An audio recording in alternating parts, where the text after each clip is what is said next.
The Goldsmith-Schiffman Wildlife Sanctuary is a park, a gift to the city of Huntsville from our family, son John Hanau, daughters Barbara Hanau and Laurie Hanau-Lev, and me. The gesture to make this gift is one that was inspired by examples set by our ancestors.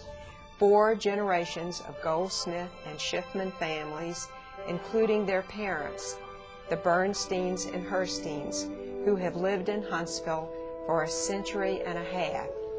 It is in their memory that the Goldsmith-Schiffman Wildlife Sanctuary is dedicated. Our great-great-grandparents, the Bernsteins and Hersteins, came from Europe and settled in Huntsville, where they worked hard and prospered. As they did so, they considered the needs of the town. They contributed to those needs through service as members of the city council and as treasurer of city government. Thus, they set an example for the generations to follow. Their descendants, the Goldsmith and Schiffman families, continued to serve the community. Great-grandmother Betty Goldsmith was a founder of both Huntsville Hospital and United Charities, forerunner of the United Way.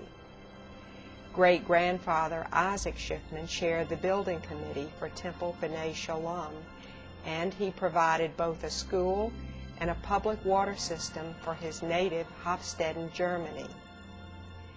Grandfather Lawrence Goldsmith promoted our town to the generals who chose Huntsville as the site for REDSTONE Arsenal. He also was a founder of the Huntsville Boy Scouts.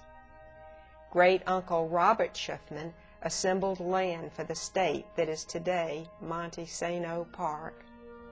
Land for the town's first athletic field suitable for night games, the Goldsmith-Schiffman Field, was given to the city by grandparents Annie and Lawrence Goldsmith and great-aunt Elsie and Uncle Robert Schiffman in memory of great-grandmothers Betty Goldsmith and Betty Schiffman.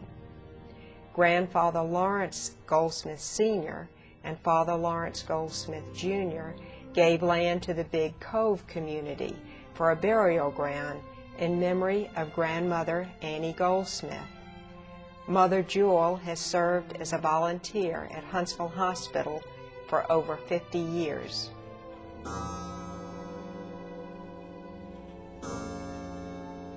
It has been from the examples set by 4 generations of Goldsmiths and Schiffmans that we have learned that each generation has a responsibility to give back to the city that has provided for them. We also learn from them that the gifts must be wise ones, benefiting the citizens of today and the generations to come. The land my children and I have chosen to give to the city consists of approximately 300 acres of pristine bottomland forest, wetlands, and spring runs located on the Flint River between Highway 431 and the intersection of Taylor and Terry Drake Roads, a rock skip distance from the Hayes Preserve.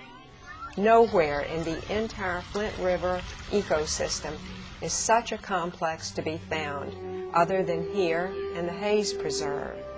Together, the sanctuary and the preserve can be some of the most productive sites for wildlife habitat in the entire 530 square miles of the Flint River system. According to the master plan and master plan map that we have provided, the infrastructure will include a visitor welcome center and a spring overlook, a paved bike greenway, and numerous trails including handicapped and canoeing trails. A picnic rest area will be developed surrounding a spring-fed pond located at the heart of the park, where the paved handicap trail as well as the bike and walking trails converge. It will be called Jobala Haven, after the first 2 initials of my children's first names, John, Barbara, and Laurie. Jobala. Most important, the caretaker for the Hayes Preserve will manage the Goldsmith-Schiffman Wildlife Sanctuary. The sanctuary is intended as a native wildlife habitat and a sanctuary for people to interact with and appreciate the land and its wildness rather than as an intensively used recreational area. Motor vehicles and domestic animals will be restricted, and biking will be limited to the paved greenway away from the walking trails. There will be no commercial development other than food and gift sales at the visitor center.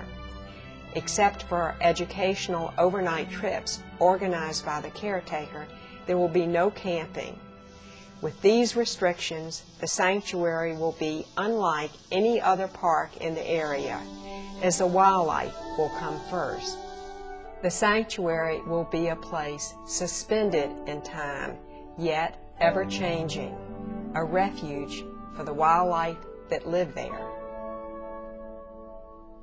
For those of us today and for generations to come, it will be a haven from the distractions of city life. The sanctuary will be a place to look and listen, observe and learn, and enjoy peace, solitude, and the soaring of soul experienced in sacred places.